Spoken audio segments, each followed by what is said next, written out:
Led by Brendan Taylor at the top of their order, Nottinghamshire's batsmen tried to engineer a fight back on the second day of the LV County Championship match with Middlesex at Trent Bridge. The second morning began with David Milan and James Harris looking to add to their 147-run partnership, which had the visitors on 312 for 7 at the start of play. By the time Harris lost his middle stump to Brett Hunton for a Middlesex best of 73, the stand for the 8th wicket had made 175. After that, the rest went quickly. Toby Rowland-Jones padded up to the wrong ball from Hutton to go for 14.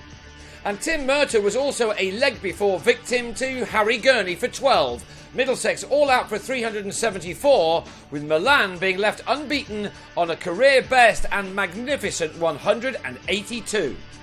Nottinghamshire had let things slip, having reduced their opponents to 165 for 7 at one stage, and so now needed to fight back with the bat.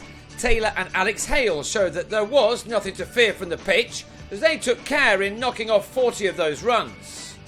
Hales had made 18 when he gave Harris his 50th championship wicket of the summer, dragging a cut back onto his stumps. Harris became the first man to 50 in the top flight this season.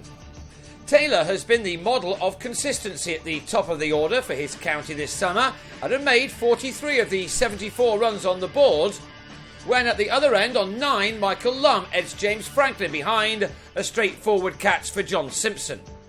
Taylor had moved beyond 700 runs in this competition this summer when he got to the 50 mark for the 5th time, his latest occupying 92 balls and being reached with the Zimbabwean's 7th for a glorious stroke which only men at the top of their game can play. He was still there at tea on 53, made out of a total of 96 for 2. He and Stephen Mullaney then took the score up to 145 after the break, their partnership getting up to 71, when the opener on 77 missed a whip to leg off Franklin and lost his middle stump. A big wicket for the visitors, who were trying to keep in touch with Yorkshire at the top of the table. They were helped in that when, 2 balls later, Ricky Vessels offered the bowler, in the first over of his second spell, a simple return catch which had Middlesex on top after reducing their hosts to 145 for 4, 229 runs behind. Nottinghamshire were indebted to Mullaney at the end of the day. He's a genuine all-round cricketer, happy to bat anywhere in the order for his team, and he's a man who clearly loves his cricket and plays the game with a lot of pride. Batting in the unfamiliar role of number 4 because of an injury to James Taylor, he did a good job here.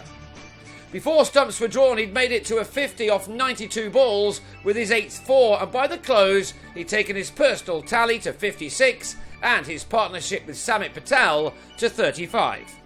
They will need to keep going when the penultimate day begins, with Nottinghamshire on 180 for 4, trailing by 194 runs, and still with work to do to restore parity.